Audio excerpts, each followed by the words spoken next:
Yo, welcome back everyone. This is Stu42 with another Minecraft video where once again I'm playing catch up for all the stuff that I've done off camera.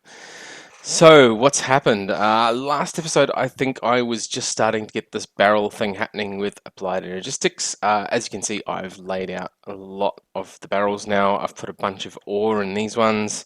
I've even been mining the end. As you can see, I've got 191 enriched Naquadah, so hopefully working towards a Naquadah generator. Uh, Around the back here, we have a whole bunch of storage buses. Not quite everything hooked up yet, but I do have it hooked all the way around. For the next two lots, you'll see I've used these smart cables as well, so you can actually see how many channels are in use, which is pretty cool. But we're by and large getting there. We're getting towards a position where we've got most things available, and I'm trying to get towards the automatic crafting stuff. So this episode is going to be a bit of a playtime, just a bit of me doing some stuff, as in the past you guys have, asked for a bit of the process. So yeah, let's crack on with what I was going to be doing. I will explain, I have changed a couple of things with the fuel setup. First of all, I have 3 of these basic steam turbines now, because I don't have it on me. As you can see, we're using 65 EU per tick. So yeah, not a lot we can do about that. We need 3 of these. We can go up to 96 EU per tick with these now. But because of... I had this weird issue. Where this whole steam boiler was blowing up, and then I had another issue where if I had no chunk loader, I'd come back and this barrel would be empty. My wood barrel would be empty. And because of the fact I was using Steve's carts, I couldn't really leave it chunk loaded all the time because it just used a lot of diamonds. Like, I would just go through so many diamonds just keeping that cart running. So what I've ended up doing is I've switched to the multi-farm. Now, I know GregTech, Glorious T, considers the multi-farm a bit cheaty, and I'm inclined to agree. But at this point in the game, I really just need some stuff to work. So,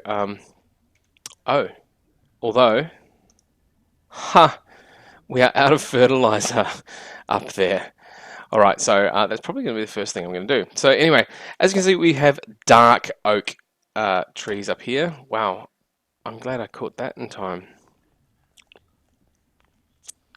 So I've managed to use quite a bit of fertilizer then.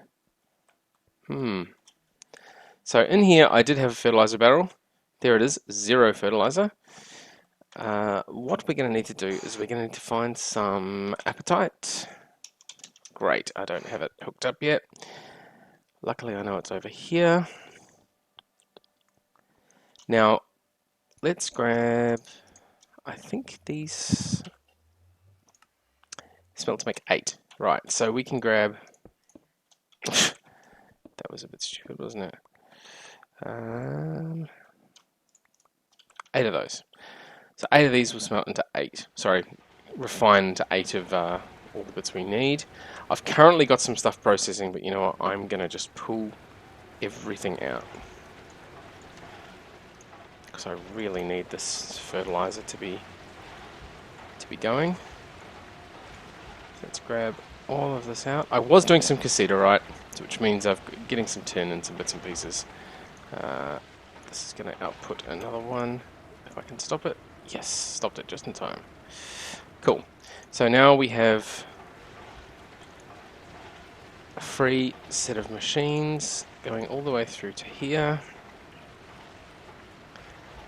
which will get us some fertilizer. Ta-da. Alright, so what have we got? Stone dust in there, some soldering iron, don't need to worry with that yet. Cassiterite dust. We can get some more tin dust out of that. Cool. And we'll save those 2 for processing once this stuff's done. I've also been processing tin this way by putting cassiterite dust in, which has given me a healthy amount of oxygen as well. So the bit that I'm now worried about, now that I've just gone and looked, 21 stacks. All right, so we still have quite a bit of dark wood remaining. We're not going to run out anytime soon, but we really need to get that going. So it does produce enough. The full size multi-farm produces enough for this boiler here, which is only a 3 tall boiler. And I do have another 3x3 boiler down here still, which is feeding this steam tank. But as you can see, I've had to chop its size, so it's only this little double height one. And of course, I've got the same setup again. Previous video shows how I've got these furnaces set up. I've just swapped it to dark oak instead. Steve's cart's still going. I've left it here with, there's another detector rail under there, and because I've got the switch turned off, that cart's just stopped there permanently. I can turn the switch on, and it'll merrily load up with some fuel, and head back out. I'll turn it off again. It'll go and harvest all those trees that are out there now and come back. But of course, it's bringing back oak, so I'm going to have to manually take the oak out of here, put it in the... Yeah, it's gummed up a bit, so I don't really know what to do with this, to be honest. Actually, what I might do, what will help this, is if I move this to there, and then, oops. Yeah, so it must have had some oak blocking up the pipes, but if I leave it there, we should be fine with it now harvesting stuff. Cool, I'm just going to leave that going. Well, I've left that switch off, so the cart's going to come back and just stop there once it's harvested all those trees. Right, we need some apatite dust. Excellent. I'll leave the rest harvesting. Now, sand. Is it sand all the way around? No. Sand above and below gives us 8. So that's enough to get it going. We'll put the 48 in. They'll disappear pretty quickly up into the farm. But we should see this dark oak very quickly come back up. 1402, there we go. 1403. And yeah, going down again as well because it's being used downstairs in the to smelt more charcoal. Alrighty, so there we go. Now, the big bit that I'm actually wanting to do today is I had set up the nitro diesel refining plant. These things are, this is sitting idle pretty much because, yeah, that's full. So it's not doing anything until I make some more nitrogen. Nitrogen is a bit of a pain to come by, so I kind of only make that every so often. Out of sandstone in that pulverizer there. But as you can see, we'll go through here. Oh, look at the oxygen. Woohoo, nearly 1 million oxygen. Fantastic. Permanently empty nitrogen tank, because it's really hard to get. Over here we have, 2.25 million nitrodiesel. Cool. So the nitrodiesel does last quite a while. I'm expecting that to change pretty rapidly with the new stuff that I've got going over here. Which is, if we run over the way, I've got these advanced diesel generators, and I've got 4 of them. So these 4 have nitrodiesel. The Tesseract's got nitrodiesel coming out into those. All 4 are feeding into this thing, which is an HV transformer set into reverse mode. So there's the 4 amps of 128 going in, 1 amp of 512 coming out. That 512, however, is going into a battery buffer where I've got these 2 cadmium batteries. I didn't have anywhere near enough lithium to make lithium batteries. These things are just crazy. Whereas cadmium, yeah, you get quite a bit of cadmium, so it's not too bad. So I've got those batteries in there. I've got some aluminium cable coming out, and I'm going to need to start making some 512 EU machines. Reason being, if we look at the Naquadah generator, which is where we want to head, even the baby version of it needs a whole pile of crazy stuff. Crazy stuff. Now, uranium, not too hard. Field generator, EV, Nether Star, they're going to be a bit of an interesting thing to make. Data control circuits, however, 256 EU per tick assembler, which means we're going to need a 512 assembler. Data storage circuits, 64 assembler, not too bad. Engraved crystal chip, this is where it gets tricky. Emerald lens, precision laser engraver, 480. So we're going to need to have a 512 EU per tick precision laser engraver first up. So that's kind of what I wanted to do today. Laser engraver. which is this one, the Laser Engraver 2.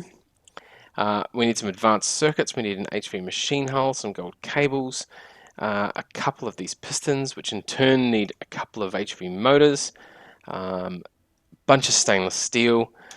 So we're going to need, yeah, we're going to need a bit of stuff. 4 times copper wire. So there's what, 2, 4, 6, 8. So 16 copper, 2 gold, 2 steel, and 4 stainless steel. Actually, let's get going on that now. So when I say 16 copper, I love having applied energistics. So awesome. So awesome. Do we have steel in here? Yes, we do. 2 steel for the central bits. 2 gold for the end caps. And then what did I say for stainless? 4 stainless. Stainless, 1, 2, 3, 4. 4 stainless, cool.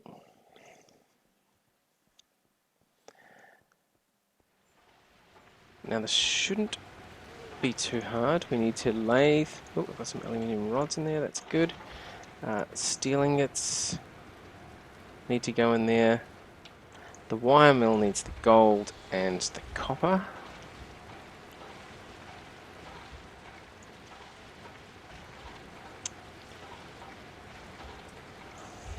And then this thing needs the stainless steel as well. Now the reason I was actually doing this aluminium is over here I've been gradually making these aluminium frame boxes because I really want to make a vacuum freezer as well, but it just takes a ridiculous amount of aluminium. You need 21 frost-proof casings, so that's what that aluminium is for, and this should make the 21st. Yeah, cool, 21, so that's just going to stay there for now. I'll deal with that in a bit.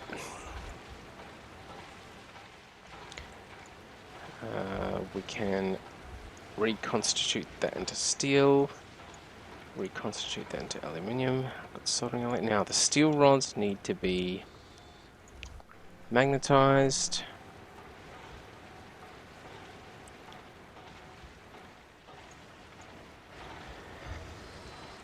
And as you can see, I've got the stuff here as well, so we can, I've got a bunch of rubber to get the gold cables. We're going to need, oh, that's nearly done, that's nearly done. So we need 8 4 times cables, which means 8 of those. Fantastic. So we've got the magnetic, we've got the 4 on the end, and now we just need these. Let's recycle the stainless steel dust. Stainless steel, magnetic, and that there, and there we go. 2 HV electric motors. So, laser engraver. Then we need to make it into those, which is more stainless steel. More stainless steel. Alright, so one of the other things I have actually, well, as you can see, I've also added this here, which is helping greatly with being able to access stuff. I've made this advanced extruder. So this is a 128, I believe, extruder, which means you can make gears using only 4 ingots. Now I have been making some more stainless steel here. Let's just put those there. Put those there. What shall I make next? More stainless steel? Yeah, let's make some more stainless steel. So anyway, with the extruder we can make 1, 2, 3, 4. 1, 2, 3, 4. It's like half the ingots just to make a gear, which is fantastic. And then we need 1, 2, 3, 4, 5, 6 plates, and 1, 2, 3, 4 more rods. So while that's doing that, we need 4 more rods, and no, where are the plates? Plates are there. 6 plates. That's spare. Alright, so rather than me doing the rest of this thing on camera, I think you guys get the idea. Let me go away and make these things. I'm going to need, oh holy crap, more stainless steel. So I'm going to need to smelt some more stainless steel anyway, before I can get this thing done, as well as Ooh, more advanced circuits, gold cable, chrome rods. Chrome could be interesting. 2 chrome dust. This is always the way with GregTech. Always the way. So if we look at chrome dust, we are going to get it from electrolyzer is our best bet. Chromite, no. Chromium dioxide, no. Ruby, that's what we want. We get 1 chrome from every 6 ruby. I do have a bunch of ruby. 2 chrome from 20 overovite. I don't have any of that. Stainless steel, well, I've used chrome to make the stainless steel in the first place. I'm not going to undo it again. So yeah, basically we are looking at a bunch of ruby. So I'm going to cut this here. I'm going to go and get all the bits and pieces we need, and hopefully we'll be able to come back and have our laser engraver 2, and then we'll be able to make we'll make those first bits towards the Naquadah generator. Awesome. All right, I will be back in just a moment. Okay, we are back, and I am just putting the finishing touches on this. I should have everything I need. I've got my emitter, got my 2 pistons, my machine hull, gold cables. Oh, I have forgotten the advanced circuits. Now, luckily, I've built quite a few of these advanced circuits beforehand, so we should be good. 1, 2, 3. Give me a second. Right.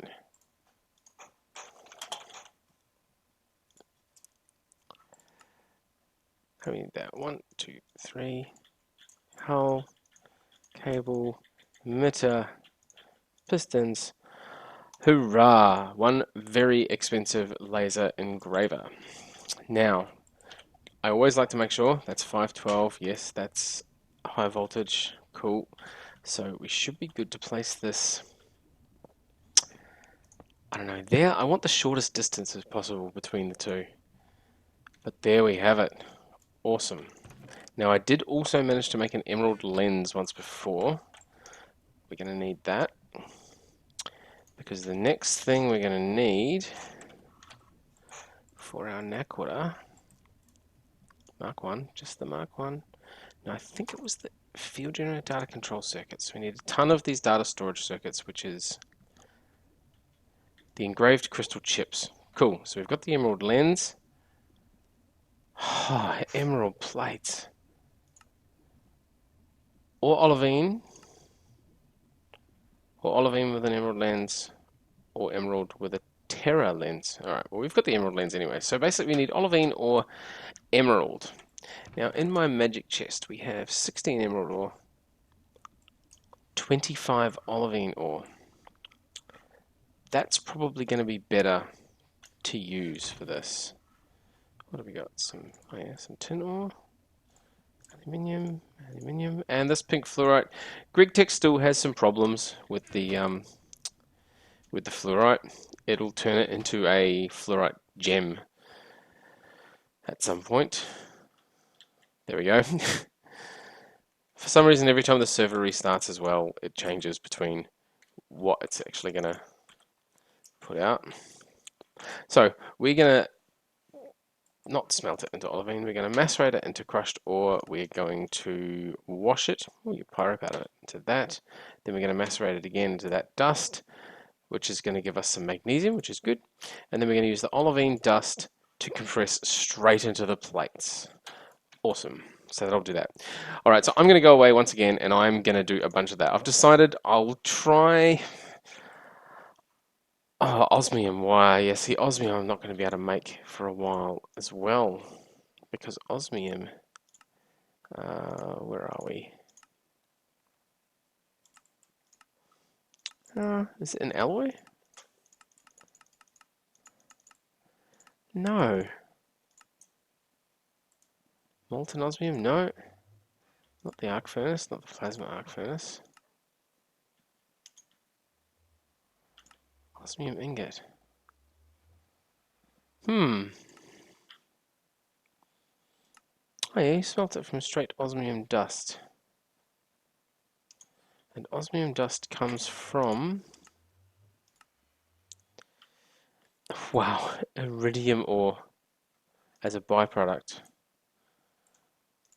Whew. Okay, so I've never found osmium yet, so I'm going to have to figure out where osmium comes from before we can do any of this. All right, so with that in mind, it looks like this Naquadah generator is really going to take a long time to make because osmium wire is not easy. Neither are nether stars, actually, now that I think about it. Soldering alloy, pretty easy. Processor board, what goes into a processor board? Forming, wow, an expensive forming press as well. More silicon, more extreme voltage, which is platinum foil with the ruby lens, which I've got. I've got the ruby lens, but again, 480. Wow, so we're going to need that laser engraver again. Just as well we built that. Cool, well, I think I'm going to cut that here. There's not really much I can do from here. It's been a bit of a non-episode, really. You've sort of caught up on everything that I've done. I do need to put a lot more storage buses in there. I think between now and next episode, I'm just going to do a lot more processing and build the numbers of stuff up so that by the time I get around to recording next episode, we'll actually have a bunch of materials to do some things with. And then hopefully get towards the Naquadah generator. Maybe we might try and upgrade that blast furnace, which of course needs a ton of chrome, so I'm going to need to find some ruby. Oh, it's a long road with GregTech. Anyway, we're going to leave that for now. We've got our second 512 machine. I think I've got another one somewhere, but this is our first one that's running properly off our nitro diesel, which we're going to need for a couple of different uses very, very soon. So yeah, that's it for this episode, I guess. As always, thank you very much for watching, and we'll see you next time.